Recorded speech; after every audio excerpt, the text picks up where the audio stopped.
Heart స్పందించాలి, కదలాలి, దాని మాంసకండరం మూవ్ అవ్వాలి అంటే దానికి ఎలక్ట్రిక్ సప్లై కావాల్సిందే. సో ఇది నార్మలీ హార్ట్కి ఇలా 4 గదులు ఉంటాయి, పై 2 గదులు, కింద 2 గదులు, మెయిన్ పంపింగ్ చేంబర్. సో మనకి కరెంట్ ఇక్కడ రైట్ సైడ్ అప్పర్ చేంబర్ ఒక బిఎఫ్ గింజ స్ట్రక్చర్ నుంచి జనరేట్ అవుతుంది. ఎన్నిసార్లు నిమిషానికి ఎన్నిసార్లు జనరేట్ అయితే అన్నిసార్లు హార్ట్ స్పందిస్తుంది, మనకి నాడి అన్నిసార్లు మనం ఫీల్ చేయొచ్చు. సో ఇది సుమారుగా ఒక 60 నుంచి 90 సార్లు పర్ మినిట్ ఇది జనరేట్ చేస్తుంది కరెంటు. జనరేట్ చేసినప్పుడు ముందు పై గదులకు వస్తుంది కరెంట్, అప్పుడు పై గదులు స్క్వీజ్ చేసినప్పుడు బ్లడ్ కిందకి వెళ్తుంది. దాని తర్వాత కొంచెం సేపు తర్వాత ఇది చూడండి, ముందు ఇక్కడికి వచ్చిన తర్వాత కొంచెం ఇక్కడ ఆగుతుంది. ఇది ఒక జంక్షన్ బాక్స్ లాంటిది, ఇక్కడ డిలే చేస్తుంది కొంచెం కరెంటు. దాని తర్వాత ఈ ఎలక్ట్రిక్ ఫైబర్స్ ద్వారా ర్యాపిడ్గా ఈ కింద గదులు మొత్తం యాక్టివేట్ అవుతాయి. యాక్టివేట్ అయినప్పుడు మొత్తం ఒకేసారి స్క్వీజ్ చేయటం వలన హార్ట్ పంప్ అవుతుంది. సో పై గదులు ముందు, దాని తర్వాత కింద గదులు, పై గదులు, కింద గదులు, ఇలా సింక్రనైజేషన్ మెయింటైన్ అవుతుంది. సో ఎలక్ట్రిక్ ప్రాబ్లమ్స్ చాలా రకాలు ఉండొచ్చు. మెయిన్గా మనం ఇవాళ మాట్లాడుకునేది సడన్ కార్డియాక్ డెత్, అంటే గుండె అకస్మాత్తుగా ఆగిపోవడానికి వెంట్రికులర్ ఫిబ్రిలేషన్ అనేది ఒక ప్రాబ్లం వస్తుంది. దీనిలో మెయిన్ పంపింగ్ చేంబర్ లెఫ్ట్ది, కిందది, ఇది రైట్ కిందది, ఇది ఊపిరితిత్తులకు పంప్ చేస్తుంది, ఇది మొత్తం సర్క్యులేషన్ అంతా కూడా పంప్ చేస్తుంది. అప్పర్ 2 చేంబర్లు ఉంటాయి, వీటిని ఏట్రియా అంటారు, ఈ స్టోరేజ్ చేంబర్స్. సో నార్మల్లీ ఇక్కడ నుంచి కరెంట్ స్టార్ట్ అయ్యి ఇలా వచ్చి ఒక లయ మెయింటైన్ అవుతూ ఉంటుంది. మనకి ఈసీజీలో ఎలాగో ఇది పై గదుల యాక్టివిటీ, ఇది కింద గదుల యాక్టివిటీ అలా తెలుస్తూ ఉంటుంది మనకి ఈసీజీలో. ఇది పై గదిది, ఇది కింద గదిది. సో మనకి ఈసీజీ ద్వారా నిమిషానికి ఎన్నిసార్లు కొట్టుకుంటుంది అనేది తెలుస్తుంది. దీన్ని ఫిబ్రిలేషన్ అంటారు. అంటే మల్టిపుల్ చోట్ల నుంచి షార్ట్ సర్క్యూట్స్ వస్తాయి. వచ్చినప్పుడు చూసారా ఈసీజీ అనేది ఆల్మోస్ట్ ఫ్లాట్గా కానీ ఊరిని ఇలా ఉంటుంది తప్ప అసలు ఏమీ మనకి రెగ్యులర్ వే ఫార్మ్స్ రావు. సో ఈసీజీ ద్వారా మనం డయాగ్నోజ్ చేయొచ్చు. ఇలాంటప్పుడు అకస్మాత్తుగా స్పృహ తప్పి పడిపోతారు, ఎందుకంటే ఎఫెక్టివ్ పంపింగ్ ఉండదు కాబట్టి. సో ఉట్టి ఫాస్ట్గా కొట్టుకోవటం ప్రాబ్లం కాదు. నార్మల్లీ మనం పరిగెత్తినప్పుడో లేకపోతే యాంగ్షియస్గా ఉన్నప్పుడో గుండె ఫాస్ట్గా కొట్టుకోవచ్చు. సో కానీ ఈ నార్మల్ సర్క్యూటే మెయింటైన్ అవుతుంది, అంటే ఎలక్ట్రిక్ ఫ్లో మెయింటైన్ అవుతుంది. వెంట్రికులర్ ఫిబ్రిలేషన్లో ఏమవుతుందంటే మల్టిపుల్ ఏరియాస్ నుంచి ఒకేసారి మల్టిపుల్ షార్ట్ సర్క్యూట్స్ వస్తాయి. అలాగే గుండె అప్పుడప్పుడు స్లోగా కూడా కొట్టుకోవచ్చు. మనం నిద్రపోతూ ఉన్నప్పుడు మన బ్రెయిన్ నుంచి స్టిమ్యులేషన్ తగ్గి హార్ట్ బీట్ కూడా స్లో అవ్వచ్చు. కొన్నిసార్లు ఇది పని చేయనప్పుడు లేకపోతే ఇక్కడ కరెంట్ బ్లాక్ అయిపోయినప్పుడు హార్ట్ బీట్ మరీ స్లో అయిపోయింది అనుకోండి, ఇలాగో మనకి గ్యాప్స్ లాగా కనపడతాయి ఈసీజీలో, అప్పుడు కూడా స్పృహ పడిపోవచ్చు. కానీ డేంజరస్, అన్నిటికన్నా డేంజరస్ గుండె బాగా ఫాస్ట్గా ఇలాగూ వెంట్రికులర్ ఫిబ్రిలేషన్, అంటే మల్టిపుల్ చోట నుంచి కరెంట్ వచ్చి ఆగిపోవటం. ఇది యూజువల్లీ హార్ట్ అటాక్ ఇనీషియల్ ఫేజెస్లో అవుతుంది. హార్ట్కి ఎలక్ట్రిక్ సప్లై ఇక్కడ స్టార్ట్ అయ్యి ఇక్కడే జంక్షన్ బాక్స్ నుంచి ఇలా రైట్ సైడ్కి, ఇలా లెఫ్ట్ సైడ్ మెయిన్ పంపింగ్ చేంబర్కి వెళ్తుంది. సో సపోజ్ ఇక్కడ గుండె రక్తనాళం ఇక్కడ బ్లాక్ అయిపోయింది అనుకోండి, బ్లాక్ అయినప్పుడు ఈ కరెంట్ అంతా కూడా ఈ ఏరియా ఏదైతే బ్లడ్ సప్లై అందలేదో ఈ ఏరియాలో ఫిబ్రిలేషన్లు వస్తాయి, అంటే మల్టిపుల్ షార్ట్ సర్క్యూట్స్ తయారవుతాయి. సో గుండెలు ఎలా కొట్టుకుంటుంది కానీ ఎఫెక్టివ్ పంపింగ్ ఏమి ఉండదు. దీన్ని ఫిబ్రిలేషన్ అంటారు. మామూలుగా గుండె రక్తనాళాలు ఎలా ఉంటాయి, ఇక్కడ ఈ కొలెస్ట్రాల్ అనేది చాలా సంవత్సరాల నుంచి పెరిగిపోతూ ఉంటుంది. ఏదో ఒక రోజు సడన్లీ ఇది రప్చర్ అంటారు, అంటే ఇట్లా క్రాక్ లాగేస్తుంది, అప్పుడు బ్లడ్ క్లాట్ అవుతుంది సడన్గా. అందుకనే హార్ట్ అటాక్స్ అనేవి ఇప్పుడు సడన్గా వస్తాయి. సో సపోజ్ నేను ఉన్నాను, బాగానే ఉన్నాను, ఛాతీ నొప్పి లేదు, ఏమీ లేదు, బాగానే నడవగలుగుతున్నాను, అన్ని పనులు చేసుకోగలుగుతున్నాను, కానీ నా లైఫ్ స్టైల్ మూలాన వాట్ ఎవర్ ఎక్సర్సైజ్ లేకపోవడం, మానసిక ఒత్తిడి, నేను తినే ఆహారం, కొలెస్ట్రాల్ ఎక్కువ, బీపీ, షుగర్, వాట్ ఎవర్ ఆ రిస్క్ ఫ్యాక్టర్స్ అన్నిటి మూలాన నా రక్తనాళాల్లో కొలెస్ట్రాల్ అనేవి డిపాజిట్ అవుతున్నాయి. ఇది మనకి సిటీ కాల్షియం స్కోర్ లాంటి చిన్న టెస్ట్తోనే ముందే తెలుస్తుంది, కానీ మనం చాలామంది ఆ టెస్ట్ చేయించుకోం. ఆ రక్తనాళాలు 50, 30, 60%, 70% నారోయింగ్ ఉన్నా సరే ఏమి సిమ్టమ్స్ ఉన్నావు అన్ని పనులు మనం చేసుకోవచ్చు, ఎందుకంటే రక్తం సరఫరా మెయింటైన్ అవుతూ ఉంటుంది కాబట్టి.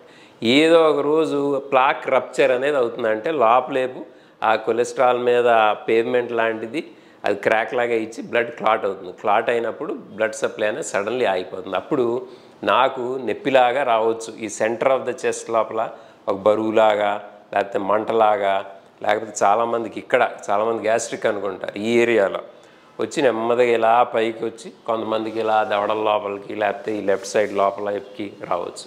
మీకు అలాంటి నొప్పి వచ్చి స్పెషల్లీ ఒక 10 నిమిషాలు 15 నిమిషాలైనా తగ్గకపోయే పరిస్థితి ఉంటే, దాంతోపాటు చల్లని చెమటలు కానీ లేకపోతే కళ్ళు తిరిగినట్టు అనిపించడం, లేకపోతే ఆయాసం రావటం, వాంతులు అవటం అలా కనుక ఏదన్నా అవుతా అంటే మనం ఇమ్మీడియట్లీ హాస్పిటల్కి చేరాలి.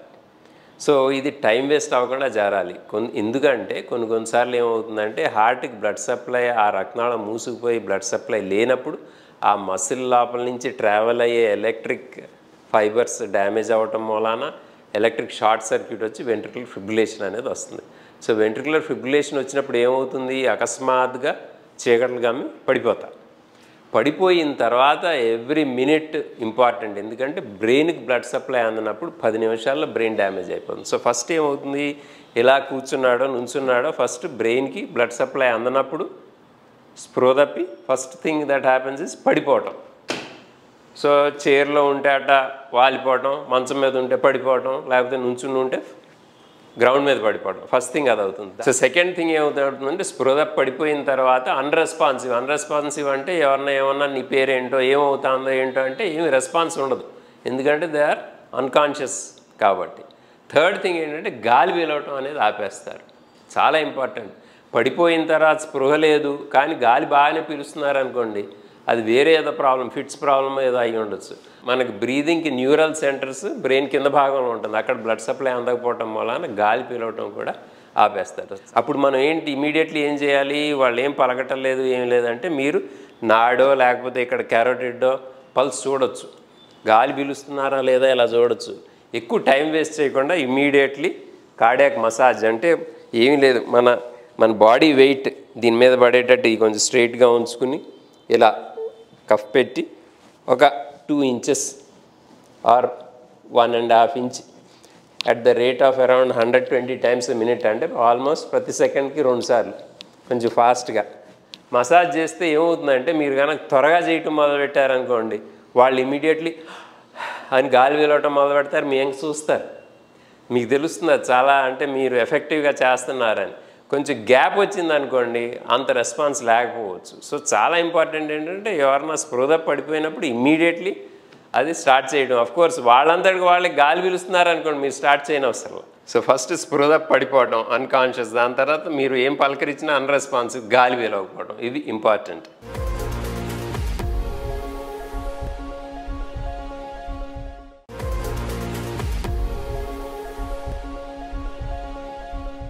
సో దీనిలో కార్డియాక్ అరెస్ట్లో అన్నిటికన్నా ఇంపార్టెంట్ ఏంటంటే బ్రెయిన్కి బ్లడ్ అందకపోవటం. మీకు ఆ 10 minutes లోపల అందరూ చనిపోవడం ఎందుకు అవుతుందంటే హార్ట్ పంప్ చేయనప్పుడు బ్రెయిన్కి బ్లడ్ అందకపోతే 10 minutesలో బ్రెయిన్ డెడ్ అయిపోతారు, అది ఇంపార్టెంట్. మన హాస్పిటల్లో అయిందనుకోండి ఇలాగ మనం ఏం చేస్తాం, ఇది డీఫిబ్రిలేటర్ అనేది ఉంటుంది, దీన్ని ఇమీడియట్లీ ఆన్ చేసి ఈ పెడల్స్ ఉంటాయి, ఈ పెడల్స్ పెట్టి ఇలా హార్ట్ లెఫ్ట్ సైడ్ ఉంటుంది కాబట్టి ఒక పెడల్ ఇక్కడ ఒక పెడల్ ఇక్కడ పెడితే మనం అక్కడ అది రిథమ్ చూపిస్తుంది, మనం దీన్ని బటన్ నొక్కితే అది షాక్ ఇస్తుంది. సో బేసికలీ షాక్లో ఏమవుతుందంటే హార్ట్ అనేది ఇక్కడ ఉంటుంది ఈ భాగంలో. సో మనం ఇక్కడ ఒకటి పెట్టి హై వోల్టేజ్లో మనం కరెంట్ పాస్ చేసామనుకోండి, ఆ చిన్న ఏదైతే షార్ట్ సర్క్యూట్స్ ఉన్నాయో, మల్టిపుల్ షార్ట్ సర్క్యూట్స్ ఉన్నాయో, వెంట్రికులర్ ఫిబ్రిలేషన్ అనే షార్ట్ సర్క్యూట్స్ మీ పలక తుడిసేసినట్టు ఈ హ్యూజ్ ఏదైతే షాక్ ఇస్తుందో అవన్నీ తుడిసేసి మళ్ళీ మన హార్ట్ రీస్టార్ట్ చేయటం అంటే హార్ట్ని రీస్టార్ట్ చేయడం అసలు ఆ వెంట్రికులర్ ఫిబ్రిలేషన్ ఆపేస్తే పైనుంచి మళ్ళీ హార్ట్ దాని అంతటికి అదే మళ్ళీ రీస్టార్ట్ చేసుకుంటుంది. సో దానివలన దీన్ని డీఫిబ్రిలేషన్ అంటారు, అదేమో ఫిబ్రిలేషన్, దీన్ని డీఫిబ్రిలేషన్. సో డీఫిబ్రిలేషన్ మూలన చాలా లైఫ్స్ సేవ్ చేయవచ్చు. దీన్ని ఆటోమేటిక్ ఎక్స్టర్నల్ డీఫిబ్రిలేటర్ ఏఈడి అంటారు.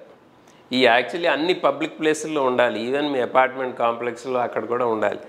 సో ఎవరన్నా స్పృహ పడిపోయినప్పుడు ఇమీడియట్లీ మనం ఈ ప్యాచ్లు తీసి ఇలా కనెక్ట్ చేసామనుకోండి, ఇక్కడ ఒక ప్యాచ్ కనెక్ట్ చేస్తే అదే రిథమ్ అనలైజ్ చేస్తుంది, అనలైజ్ చేసి ప్లీజ్ షాక్ అని చెప్తుంది. అప్పుడు మనం ఈ బటన్ నొక్కామనుకోండి అది షాక్ ఇస్తుంది. సో ఇది దీనికన్నా మనకు హాస్పిటల్లో ఉండే డీఫిబ్రిలేటర్ కన్నా హాస్పిటల్లో ఉండే డీఫిబ్రిలేటర్ పెద్దది, మనకు వేవ్ ఫార్మ్స్ అన్నీ చూపిస్తుంది, మల్టిపుల్ టైమ్స్ షాక్ మనం కావాల్సినప్పుడు ఇచ్చుకోవచ్చు. ఇదేంటంటే ఆటోమేటిక్గానే షాక్ ఇవ్వదు కానీ రిథమ్ అనలైజ్ చేసి లయ ఎలా ఉంది, లయ సరిగ్గా లేదు, ఫిబ్రిలేషన్ అనే లయ ఉంది అన్నప్పుడు అదే షాక్ చేయండి అని బటన్ నొక్కండి అని చెప్తుంది. మనం బటన్ నొక్కితే సేమ్ థింగ్ చేస్తుంది, షాక్ ఇస్తుంది. సో ఇది వెంట్రికులర్ ఫిబ్రిలేషన్. చూసారా, హార్ట్ అనేది కంట్రాక్షన్ ఉంది కానీ ఊరిని ఇలా అవుతుంది, సో ఎఫెక్టివ్ పంపింగ్ లేదు. దీనిలో అన్నిటికన్నా ఇంపార్టెంట్ ఏంటంటే బ్రెయిన్కి వెళ్ళాల్సిన బ్లడ్ సప్లై అనేది వెళ్ళటల్లా. సో స్పృహ పడిపోవటం, బ్రెయిన్ అనేది ఒక 10 minutesలో డ్యామేజ్ అయిపోతుంది. మనం ఏఈడి పెట్టి అది కనుక రిథమ్ అనలైజ్ చేసి షాక్ చేయమని మనం ఆ బటన్ నొక్కామనుకోండి, అదే ఇక్కడి నుంచి ఇక్కడికి ఒక పెద్ద ఎలక్ట్రిక్ జోల్ట్ లాంటిది ఇస్తుంది. ఇచ్చినప్పుడు ఏమవుతుందంటే మళ్ళీ ఈ హార్ట్ దాన్ని ఈ అన్నీ కూడా ఈ షార్ట్ సర్క్యూట్ ఏవైతే ఉన్నాయో అవి పోయి మళ్ళీ నార్మల్ రిథమ్ స్టార్ట్ అవుతుంది. సో బ్రెయిన్కి మళ్ళీ బ్లడ్ సప్లై అవుతుంది. అప్పుడు వాళ్ళకి కాన్షియస్నెస్ రావటం, గాలి వీలవటం అన్నీ కూడా రీస్టార్ట్ అవుతుంది. సో రెండు ఇంపార్టెంటే. హార్ట్, సో హార్ట్ ఆగిపోయినప్పుడు ఫిబ్రిలేట్ అవుతా ఉన్నప్పుడు మనం బయట నుంచి నొక్కామనుకోండి, ఈ చెస్ట్ బోన్ని నొక్కటం ద్వారా హార్ట్ కంప్రెస్ చేయగలుగుతున్నాం. హార్ట్ కంప్రెస్ చేస్తే ఏమవుతుందంటే బ్లడ్ బ్రెయిన్కి వెళ్తుంది. పడిపోయిన పరిస్థితిలో ఏంటంటే బ్రెయిన్ ఇంకా కిందకు ఉంటుంది కాబట్టి తేలిగ్గా వెళ్తుంది. సో ఇది ఒక 2 inches కంప్రెస్ చేయాలి, around 100 to 120 times per minute, అంటే ప్రతి సెకండ్ 2 సార్లు నొక్కాలి. దీనికన్నా కూడా ఇంపార్టెంట్ ఏంటంటే ఆ డీఫిబ్రిలేట్ చేయటం. సో సిపిఆర్ చేస్తా మనం బ్లడ్ సప్లై మెయింటైన్ చేస్తా ఉన్నప్పుడు ఏఈడి కూడా కనెక్ట్ చేసి అది కూడా అలా ఎలక్ట్రిక్ జోల్ట్ ఇచ్చి ఈ షార్ట్ సర్క్యూట్ అంతా కూడా లేకుండా చేస్తుంది. సో ఈ షార్ట్ సర్క్యూట్స్ పోయేటట్టు మనం షాక్ ఇచ్చామనుకోండి, ఓన్ రిథమ్ మళ్ళీ స్టార్ట్ అయిపోతుంది, హార్ట్ పంప్ చేయటం మొదలు పెడుతుంది. సో డెఫినెటివ్ థెరపీ ఈజ్ ఈ షాక్ చేయటం. సో ఇది మనకి ఈ సిపిఆర్ అనేది విదిన్ 10 minutes స్టార్ట్ అవ్వాలి. ఈ షాక్ చేసి ఈ రిథమ్ నార్మలైజ్ చేయటం అనేది ఎంత త్వరగా అయితే అంత మంచిది. అసలు హార్ట్ అరెస్ట్ అవ్వక ముందే ఎవరికైనా ఛాతీ నొప్పి వచ్చినప్పుడు, హార్ట్ అటాక్ అని అనుమానంగా ఉన్నప్పుడు వాళ్ళని హాస్పిటల్కి ట్రాన్స్పోర్ట్ చేస్తూ ఉన్నప్పుడే ఈ డీఫిబ్రిలేటర్, ఈ ఏఈడి, ఈ చిన్న సైజ్ డీఫిబ్రిలేటర్ అటాచ్ చేసి మనం ట్రాన్స్పోర్ట్ చేయగలిగితే ఇంకా మంచిది. ఎందుకంటే ట్రాన్స్పోర్ట్లో ఏదైనా సడన్లీ స్పృహ తప్పి హార్ట్ ఆగిపోవటం, ఆ వెంట్రుకల్ ఫిబ్రిలేషన్ లాంటిది వస్తే అదే అనలైజ్ చేసి మనకి బటన్ నొక్కమని చెప్తుంది, ప్రాంప్ట్ ఇస్తుంది. అది మనం నొక్కితే ఆ దడ పోయి మనం లైఫ్ సేవ్ చేయొచ్చు. అంటే ఇంకా చిన్నది మనం బాడీ లోపలైతే ఏదైతే ఇంప్లాంట్ చేయగలుగుతామో దాన్ని ఆటోమేటిక్ ఇంప్లాంటబుల్ డీఫిబ్రిలేటర్ అంటారు. సో ఇది డీఫిబ్రిలేటరు, ఇదేమో ఆటోమేటిక్ ఎక్స్టర్నల్ డీఫిబ్రిలేటర్ అంటే బయట పెట్టేది, ఇదేమో ఆటోమేటిక్ ఇంటర్నల్ డీఫిబ్రిలేటర్ అంటే బాడీ లోపల మనం పెట్టేదన్నమాట. సో ఇది పర్సన్ అయితే హార్ట్ ఇక్కడ ఉంటుంది. సో హార్ట్ పైగది రైట్ సైడ్ది అక్కడ ఉంటుంది, కిందగది ఇలా ఉంటుంది హార్ట్. సో హార్ట్కి ఇక్కడ right side chambers, left side chambers ఉంటుంది. ఈ మసిల్ అనేది మధ్యలో ఉంటుంది. సో మనం ఇక్కడ డీఫిబ్రిలేటర్ ఏం చేస్తామంటే ఇక్కడ ఒక చిన్న నిక్ ఇచ్చి ఈ బ్యాటరీ లోపల పెడతాం. ఈ వైర్ అనేది వెయిన్స్ లోపల నుంచినే దీనికి కనెక్ట్ చేసి, సో దీని వైర్ ద్వారా ఇది ఏం చేస్తుందంటే హార్ట్ ప్రతిసారి స్పందించినప్పుడు దానికి ఎలక్ట్రిక్ సప్లై వచ్చినప్పుడు దీని ద్వారా అది సెన్స్ చేస్తుంది, ఈ మెషిన్ సెన్స్ చేస్తుంది. సో దానికి తెలుసు అనమాట, నిమిషానికి 60 సార్లు 70 సార్లు 80 సార్లు హార్ట్ కొట్టుకుంటుంది అని. 80 సార్లు 60 సార్లు కొట్టుకునే వాళ్ళు 300 సార్లు 400 సార్లు కొట్టుకుంటే అది కూడా ఈ వైర్ ద్వారానే సెన్స్ చేయగలదు. అంత ఫాస్ట్గా హార్ట్ బీటింగ్ అంటే వెంట్రుకులర్ ఫిబ్రిలేషన్ అని దానికి తెలుస్తుంది. అప్పుడు అది ఏం చేస్తుందంటే ఇక్కడ షాకింగ్ కాయిల్ అని ఉంటుంది, ఇది చూసారా, ఇది తెల్లగా ఉంది, ఇది ఈ కాయిల్ నుంచి ఇక్కడికి షాక్ ఇస్తుంది. సో మనం ఇక్కడి నుంచి ఇక్కడికి అనమాట, అంటే బేసికల్లీ ఇప్పుడు నా మీద పెట్టుకుని చూపిస్తే ఇక్కడ ఇది ఉంటుంది, ఇది హార్ట్ లోపల ఉంటుంది కాబట్టి ఇక్కడ ఈ కాయిల్ లోపల నుంచి, ఈ షాకింగ్ కాయిల్ నుంచి ఇక్కడికి షాక్ ఇస్తుంది. సో బేసికల్లీ పెడల్స్ పెట్టి షాక్ చేసినట్టే పనిచేస్తుంది. ఇది మనం బాడీ లోపలే పెట్టేయచ్చు.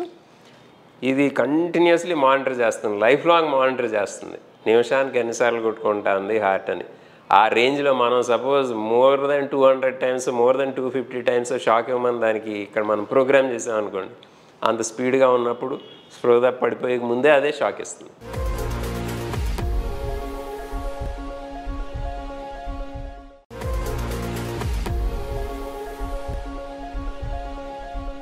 సో ఈ డీఫిబ్రిలేటర్ అనేది పై గదిలో ఒక వైర్ ఉంటుంది, కింద గదిలో ఒక వైర్ ఉంటుంది. పై గదుల నుంచి కింద గదులకి కరెంట్ ఎలా వస్తుందో కూడా దానికి తెలుస్తుంది, ఎందుకంటే ఇక్కడి నుంచి సెన్స్ చేస్తుంది, ఇక్కడి నుంచి సెన్స్ చేస్తుంది. నార్మల్లీ ముందు హార్ట్కి ఎలక్ట్రిక్ సప్లై ముందు పై గదికి వస్తుంది, దాని తర్వాత ఈ వైర్ లాంటి దాని ద్వారా కిందకి వెళ్తుంది. కాబట్టి ఇది కంటిన్యూస్గా సెన్స్ చేసుకుంటూ ఉంటుంది, పై గది కింద గది, పై గది కింద గది. అట్లా నిమిషానికి ఒక 60 సార్లు 80 సార్లు మన హార్ట్ రేట్ ఎంత ఉంటే అంత.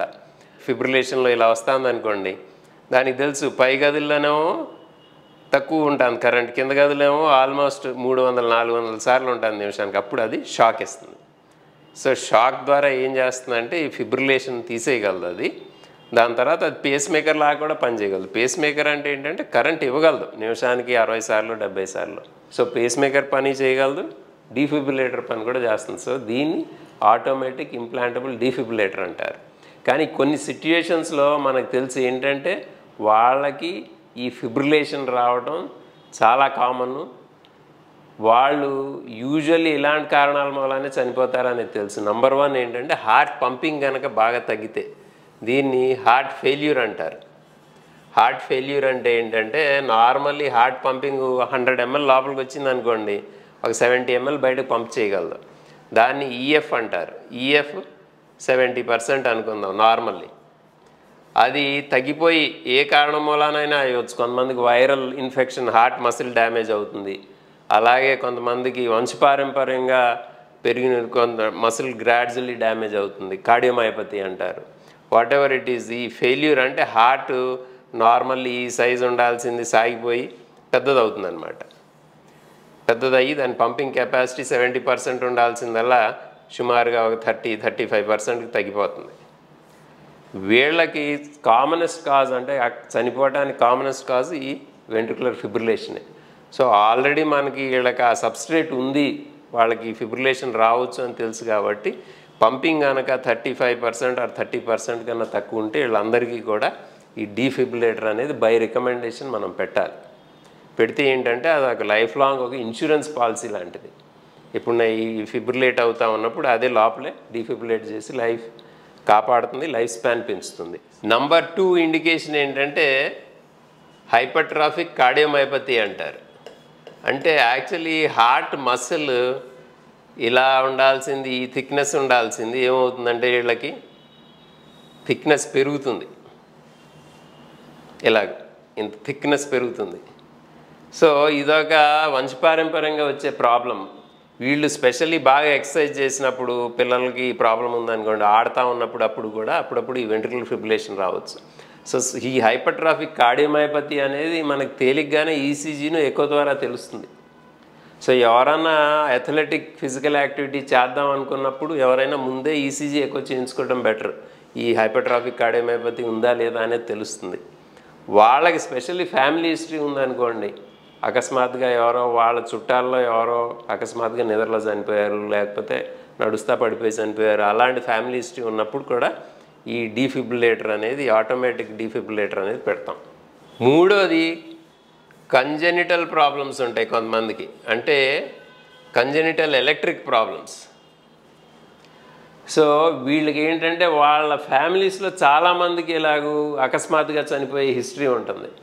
వాళ్ళకి కొంతమందికి ఈసీజీ తీసినా సరే మనకు తెలుస్తుంది. సో చాలా ఇంపార్టెంట్ ఏంటంటే ఫ్యామిలీ హిస్టరీ ఉందనుకోండి, సడన్ డెత్ హిస్టరీ అంటే తక్కువ వయసులోనే అకస్మాత్తుగా చనిపోవటం. ఎక్కువ వయసు పెరిగిన కొద్దికి మనం ఏమనుకుంటాం, వాళ్ళ హార్ట్ అటాక్లోనే నొప్పి తెలియక ముందే ఈ ఫిబ్రిలేషన్ వచ్చి హార్ట్ అటాక్ మూలాన్ని చనిపోయారు అనుకుంటాం. కానీ తక్కువ వయసులో వచ్చింది అనుకోండి, తక్కువ వయసులో హార్ట్ అటాక్స్ అన్కామన్ కాబట్టి ఎవరైనా వాళ్ళ యంగర్ బ్రదర్ 20 ఏళ్ళకి చనిపోయారు సడన్లీ అనుకోండి, అప్పుడు మనం అనుమానం పడాలి కంజెనిటల్ ప్రాబ్లమ్స్ ఏమన్నా ఉన్నాయా, కంజెనిటల్ ఎలక్ట్రిక్ ప్రాబ్లమ్స్.